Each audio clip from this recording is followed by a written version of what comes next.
his Mormon wife. Absolutely. Yeah. Build that road.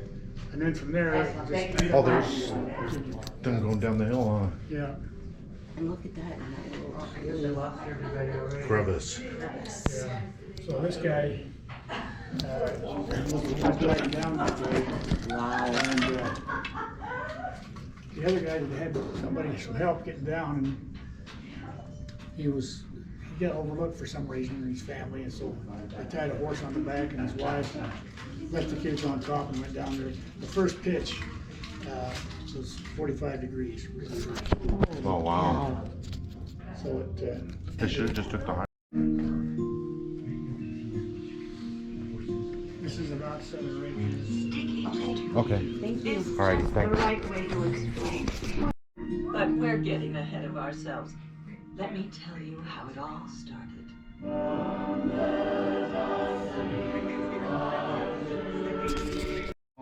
What a from left to start the car. Oh my goodness. Please come sit down. How you guys doing? Doing well, how about you? We're enjoying ourselves. Well, I've been off at the church to come and settle here so that they can.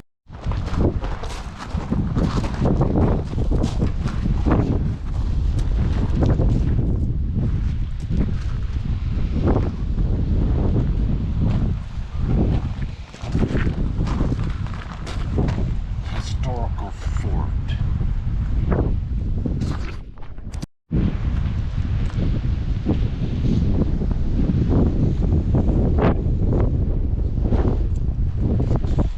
A little bit windy out.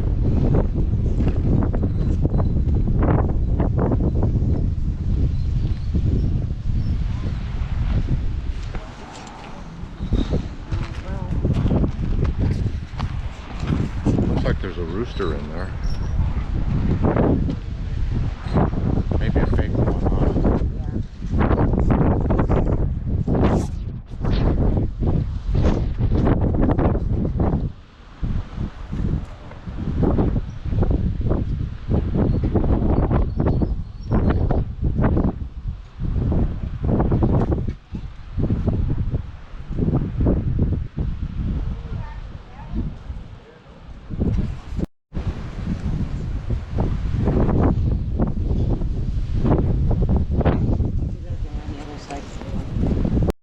All went well with mothers and children.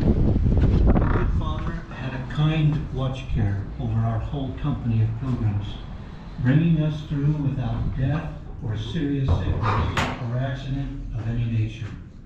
Nearly everyone was helpful and kind and good-natured, and in very rough places, men would rally to each other's help, steadying the wagons down the slick rocks with long ropes and pushing and pulling up the hill into the present site.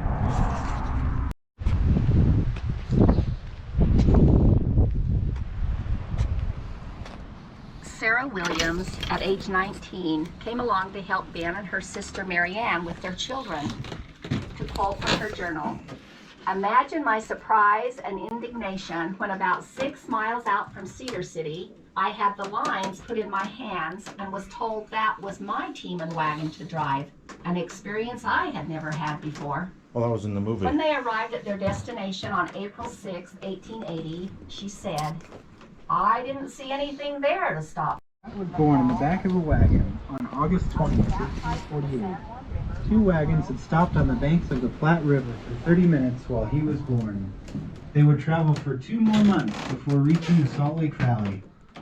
Platte had only 3 weeks of formal education, but his mother taught him to read and write by the age of 6. He studied the rest of his life. He cowboyed, freighted, and farmed.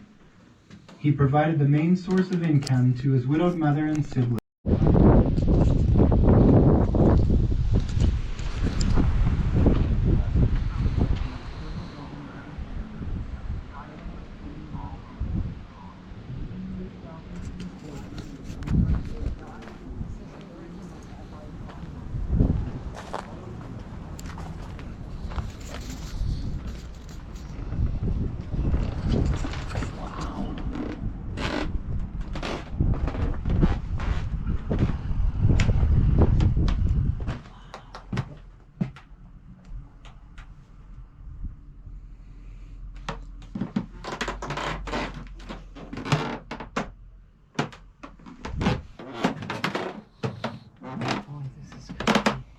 You would know when somebody came up to go to the outhouse.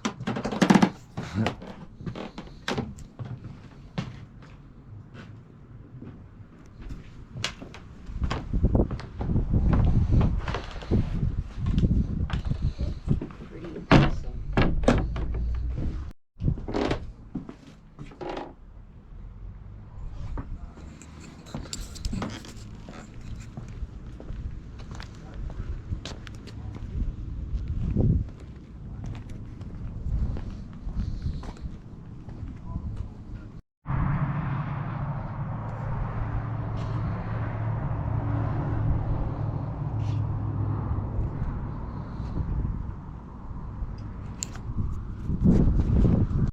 In response to your letter, I was going to say that after having traveled 6 months, driving a team myself, to have a real room, to be able to stand up to dress and undress, to be able to open and close a real door, let light in through a real window, make my bed and walk around to do things with joy unsurpassed.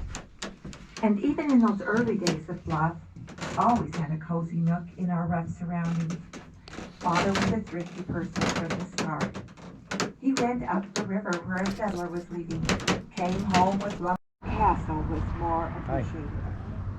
I had brought a window shade and made a curtain of used This one's a little bit nicer.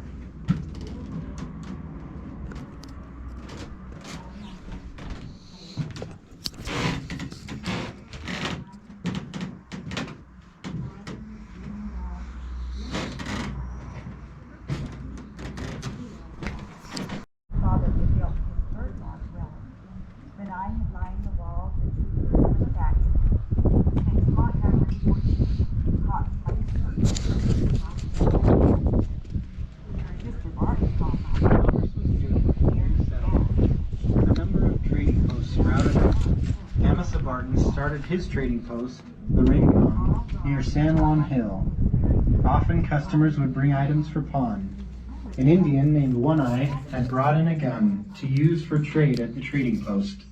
A few days later, he returned bringing a broken gun, hoping to exchange that one for the working gun and maintain the same amount of credit or pawn. Amasa explained that that was not fair and that he couldn't make the exchange.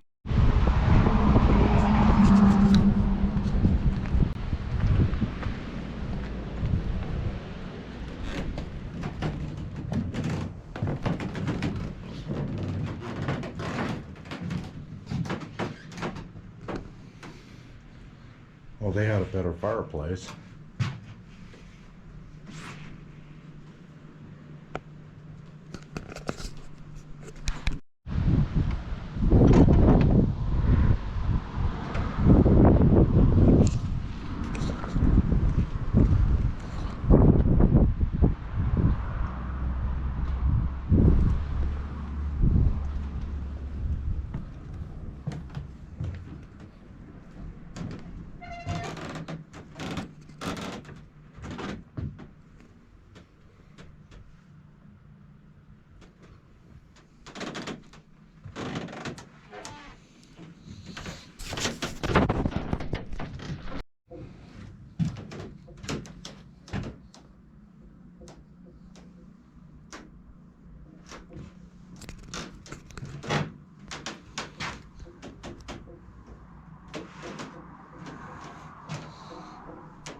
I bet you your mom remembers some of this type of furniture, huh?